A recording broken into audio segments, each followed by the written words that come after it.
صلی ہم وہی کہیں گے ونسلم جو علی ہمارا حبیبہ الکریم عمل کرو اما بعد تمہارا بھلا ہے۔ فاعوذ باللہ من الشیطان الرجیم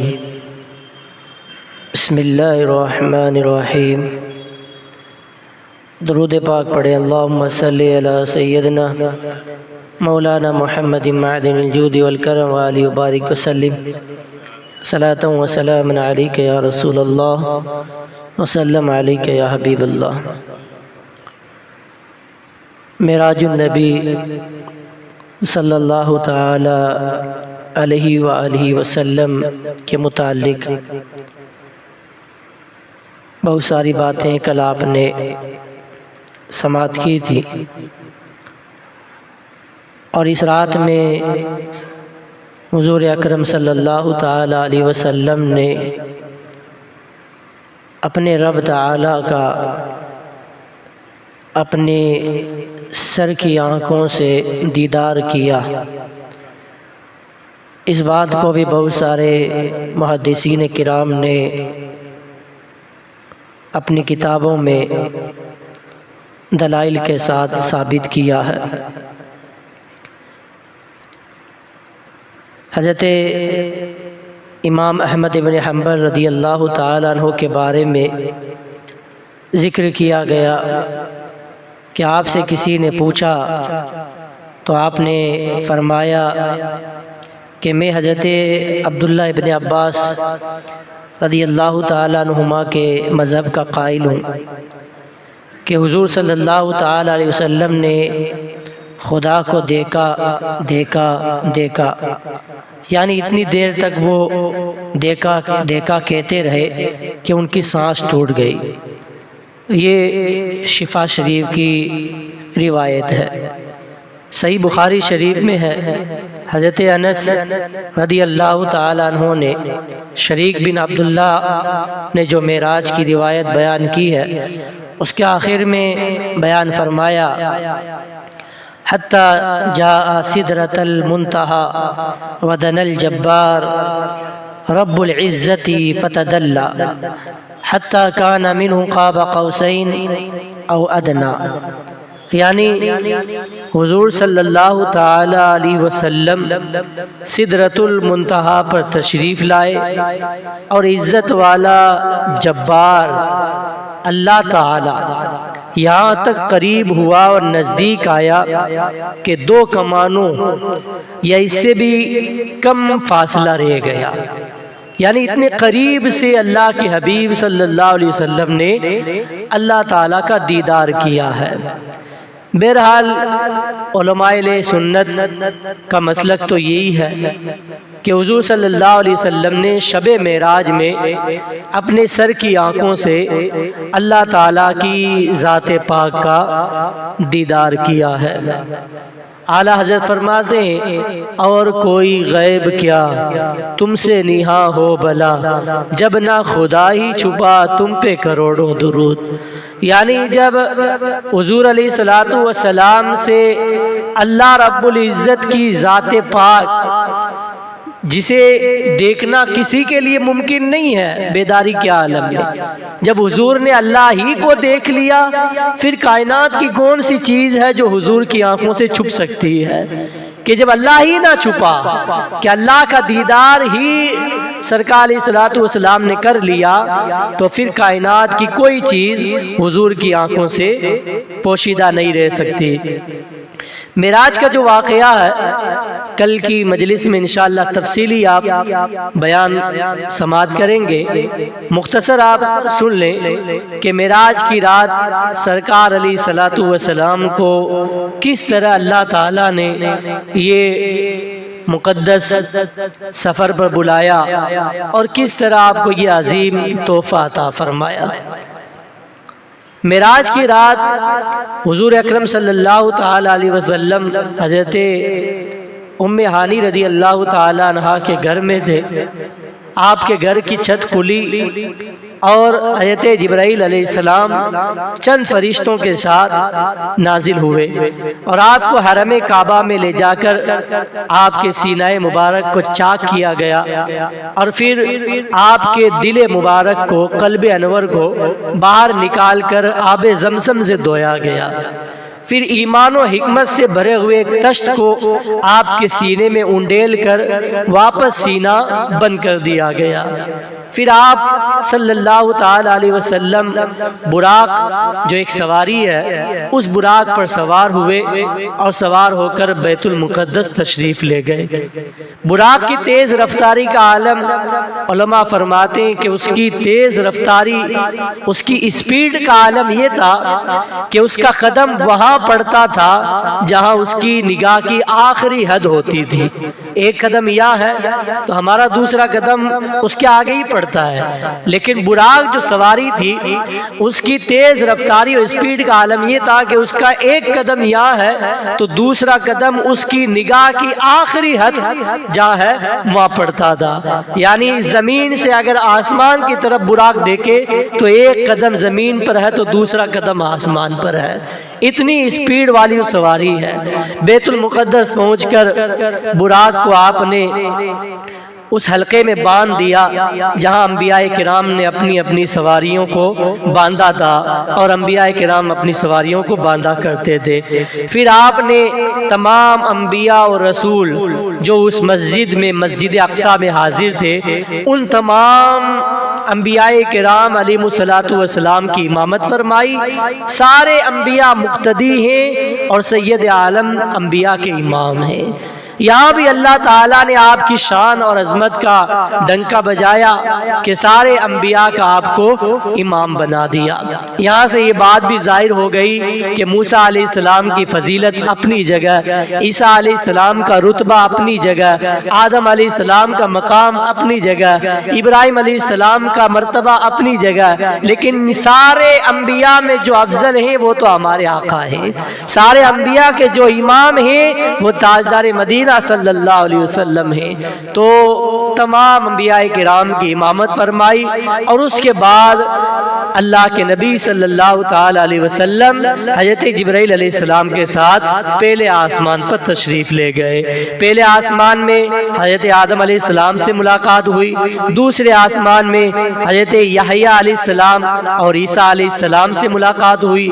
تیسرے آسمان میں حضرت یوسف علیہ السلام سے ملاقات ہوئی، چوتھے آسمان میں حضرت ادریس علیہ السلام سے ملاقات ہوئی، پانچویں آسمان میں سیدنا ہارون علیہ السلام سے ملاقات ہوئی، چھٹے آسمان میں موسیٰ علیہ السلام سے ملاقات ہوئی اور ساتویں آسمان میں پہنچے تو وہاں حضرت ابراہیم علیہ السلام سے ملاقات ہوئی اور پھر وہاں سے سدرۃ المنتہا۔ یہ سدرۃ المنتہا کیا ہے؟ سدرہ ایک درخت کا نام ہے۔ سدرہ جیسے اس کی مثال جو دی جاتی ہے، جو بیر کا درخت ہوتا ہے، بیر کا درخت کہ جس کے پتوں سے غسل کرنے کی جو فضیلت ہے شب برات میں کہ 7 پتوں سے جو بندہ غسل کرتا ہے وہ پوری سال جو ہے جادو ٹونا سے محفوظ رہتا ہے۔ تو بیر کا جو درخت ہے اسے سدرہ کا درخت کہا جاتا ہے اور منتہا اس لیے کہا جاتا ہے کہ وہاں سے آگے حضرت جبرائیل علیہ السلام نہیں جا سکتے، وہ حضرت جبرائیل علیہ السلام کے جانے کی آخری حد ہے۔ جب سدرۃ المنتہا پر پہنچے تو سیدنا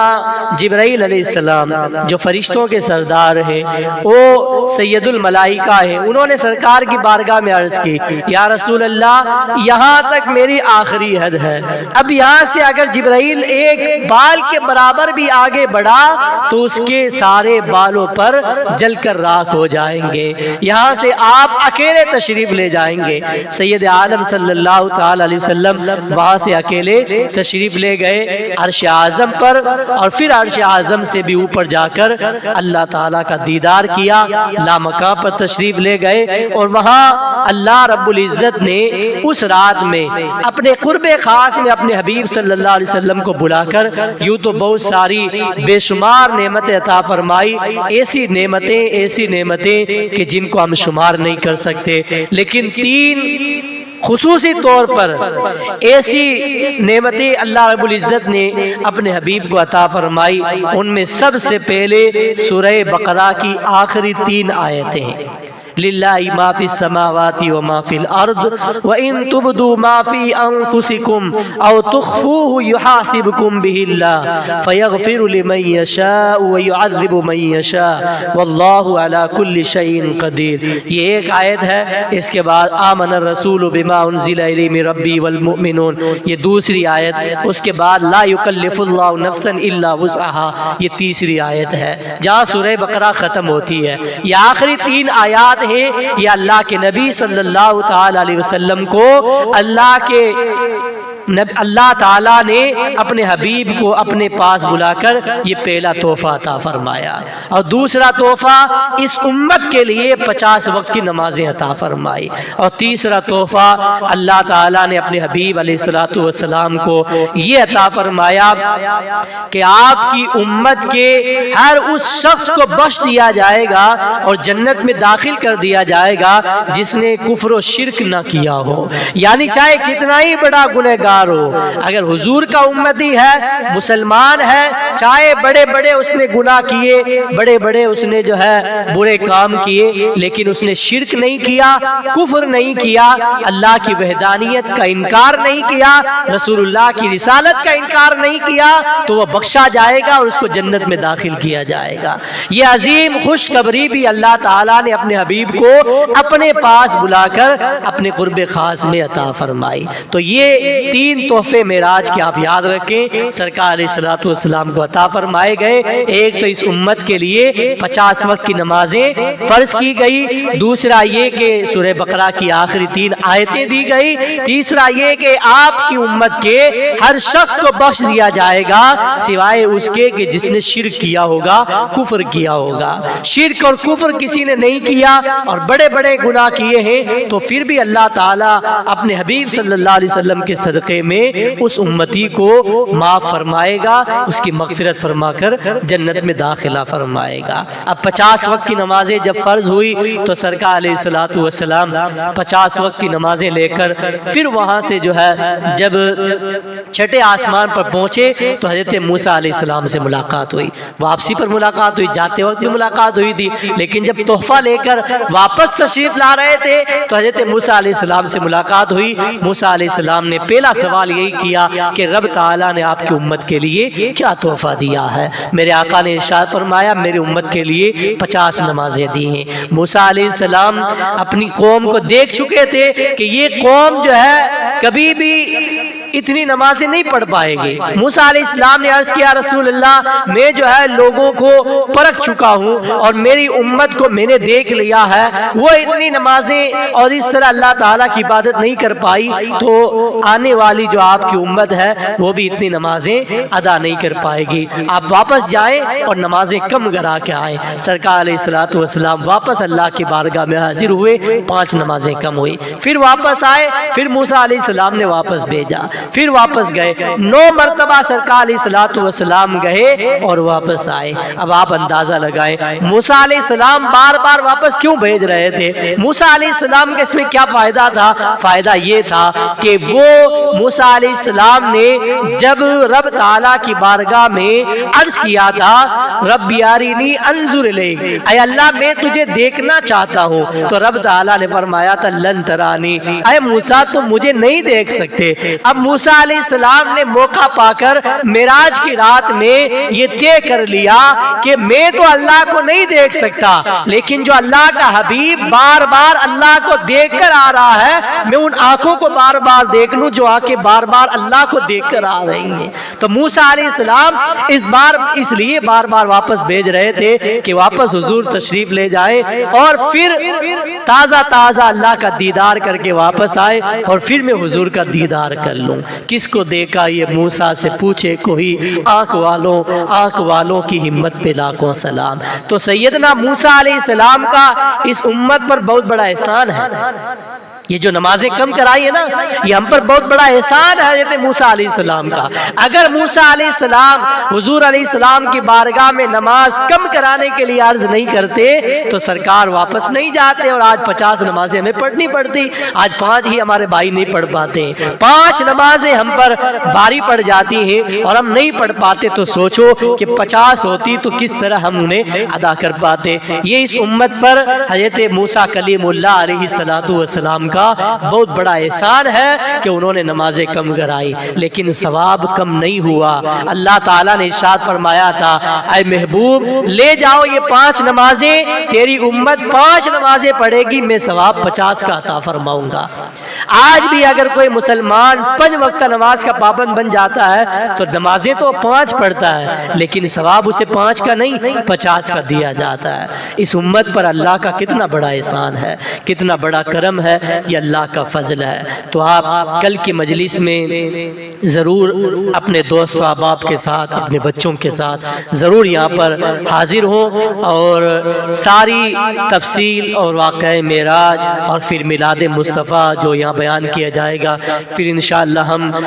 لائٹیں بند کر کے اللہ کا ذکر کریں گے اور پھر اجتماعی طور پر دعا کریں گے۔ حلقہ ذکر جب ہوتا ہے تو آپ کو بھی پتا کتنا مزہ آتا ہے کہ بندہ دنیا سے بے نیاز ہو کر اللہ کا ذکر کرتا ہے، اور پھر وہ جب